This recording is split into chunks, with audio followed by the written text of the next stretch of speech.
Bonjour à tous et bienvenue pour ce nouvel épisode des conseils avisés du Capitaine France.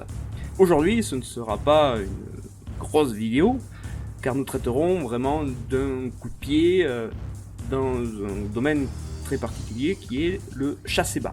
Il n'y aura pas énormément d'erreurs à étudier, mais ça ne veut pas dire qu'elles ne sont pas importantes et qu'il ne faut donc faire n'importe quoi lorsque l'on veut pratiquer le chassé-bas.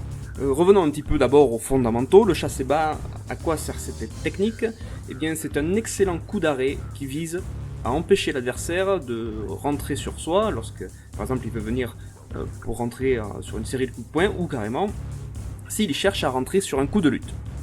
Avec un chassé-bas, vous pouvez vraiment faire très mal, notamment au niveau du genou. Vous pouvez créer de graves dommages au niveau de l'articulation du genou. Ou avec le talon, si vous êtes fin technicien, vous pourrez écraser le muscle qui est juste un petit peu au-dessus, sur la droite ou sur la gauche, suivant la jambe droite ou la jambe gauche. Le petit muscle qui est juste au-dessus du genou, si vous venez écraser vivement avec la talonnette de votre chaussure ce muscle, eh bien vous allez faire une très belle béquille. Et vraiment, vous allez voir très vite comment le visage en face va se décomposer parce que ça fait vraiment très mal. On peut aussi utiliser le chassé-bas en tant que coup de pied d'attaque, en utilisant les mouvements appropriés, mais ce ne sera pas le thème de la vidéo aujourd'hui.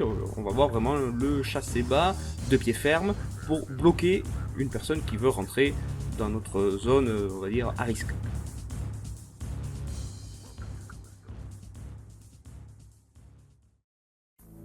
Commençons dès à présent par la première erreur.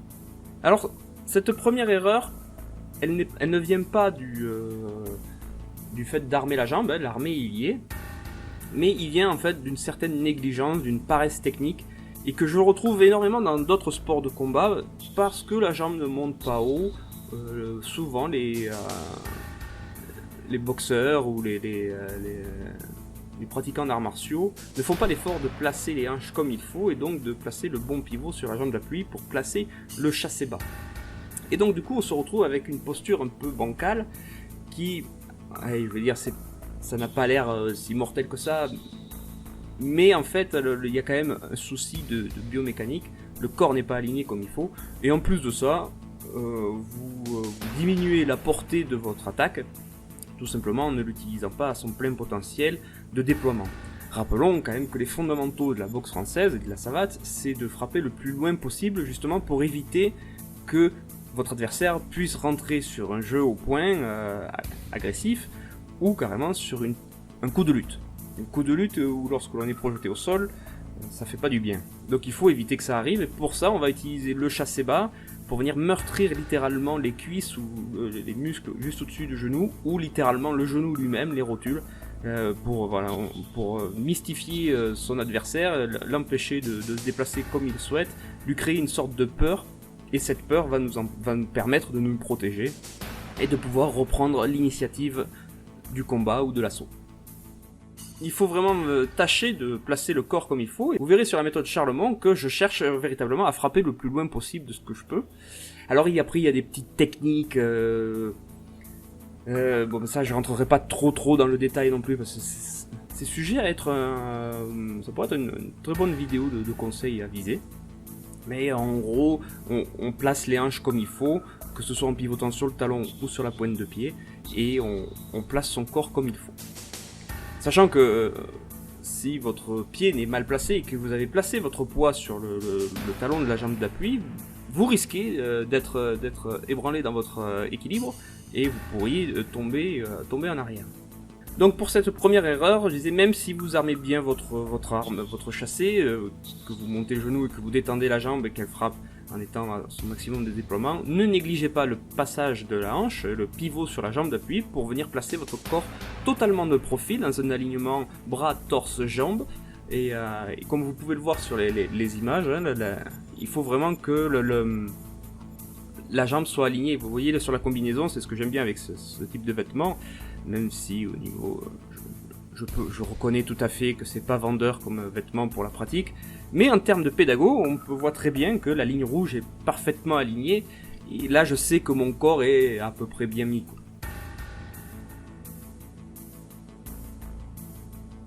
C'était donc pour la première erreur. Ensuite, ce que nous allons voir, c'est qu'il y a toujours cette erreur de placement du pivot. Donc là déjà c'est pas bien.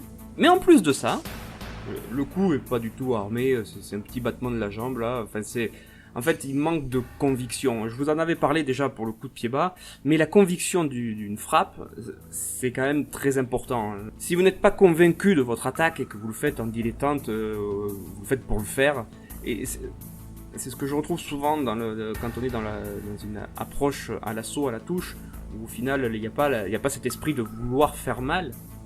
Et bien du coup la technique s'en ressent et on a une technique qui ne sert à rien. Il faut bien comprendre que même en assaut, si le but n'est pas de faire mal, ce n'est pas en faisant quelque chose de mauvaise qualité ou en n'y portant pas attention que vous travaillez bien. L'assaut, c'est faire les vrais gestes, les bons gestes, mais en maîtrisant jusqu'au bout ce que vous faites, dans l'optique de ne pas faire mal. Mais que si vous vouliez le faire, eh bien vous êtes déjà placé comme il faut, il n'y a qu'à mettre juste un peu plus de vitesse, un peu plus d'impact et de la conviction. La conviction est primordiale pour un pratiquant martial. Si vous n'êtes pas convaincu de ce que vous faites lors de l'assaut, tout ça, bon, peut-être qu'il faut revoir un peu qu'est-ce que vous faites là et pourquoi vous y êtes et qu'est-ce que vous en attendez. Si c'est juste pour faire des pompes et des abdos, c'est peut-être pas le bon endroit. Enfin, la dernière erreur, bon, c'est pas une grosse erreur parce qu'il y a une volonté de mettre le corps comme il faut, sauf qu'il n'y a pas d'armée. On tend la jambe directement. Alors, quand je dis que c'est une erreur, et pas vraiment, en fait, ça peut être un coup d'arrêt qui peut marcher. Sauf que on va utiliser, c'est pas vraiment un chassé, on va dire c'est plutôt un blocage de l'action, c'est plus un blocage de l'action de l'autre. Là c'est pas un chassé, je viens bloquer la jambe de celui qui attaque. On va pouvoir faire ce genre de technique, notamment sur un coup de pied bas. On chasse pas le coup de pied bas, on vient juste placer la jambe tendue et gainée pour qu'il vienne s'écraser sur la chaussure. Et notamment sur par exemple une personne qui vous fait un gros coup de pied, une personne qui va vous faire par exemple un fouetté en ligne basse, vous allez lui apprendre la politesse en faisant ce genre de technique, en venant faire barrage, vous allez lui barrer le T sur la trajectoire de sa jambe. Mais ce n'est pas un chassé dans la dénomination correcte, c'est plutôt un art du blocage, si je peux, oui, le terme, on vient bloquer l'action en fait. On fait une forme d'anti-jeu, mais on vient bloquer l'action, c'est pas vraiment un chassé. Quand on regarde la technique de mettre le court, là c'est ce qu'on appelle un chassé bas d'arrêt, mais on va utiliser quand même l'inertie de son propre déplacement pour venir chasser, vraiment mettre un coup d'arrêt au mouvement offensif de votre adversaire. Mais on cumule. On n'a pas besoin de la vitesse de l'autre, la vitesse d'attaque de l'autre pour générer de l'impact. C'est nous qui créons cette énergie. Énergie cinétique, hein, je ne parle pas d'autre chose. Donc il y a une espèce de pas chassé, hein, où la jambe arrière chasse la jambe avant qui s'arme très rapidement. L'armée n'est pas très prononcée, mais ça c'est pas bien grave parce que le mouvement que l'on génère de la jambe par ce petit mouvement de pas chassé va créer la puissance qu'il faut pour faire un bon coup d'arrêt. Donc il ne faut pas confondre la technique de le court qui vise à faire donc un chassé bas suite à un pas chassé avec un mouvement de blocage de l'attaque adverse juste en venant barrer le T, en venant empêcher bloquer la trajectoire de l'attaque de votre adversaire.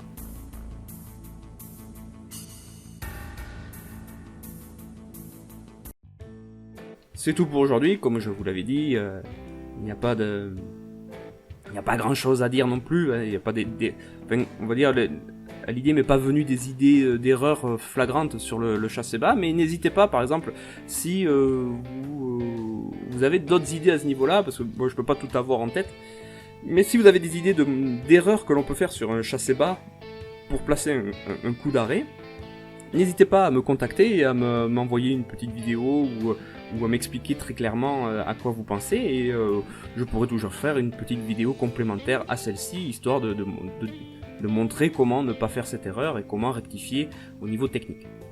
Maintenant, vous savez faire de bons chassés bas, que ce soit selon la méthode Charlemont ou la méthode Lecourt. Amusez-vous bien, entraînez-vous bien, et à la prochaine!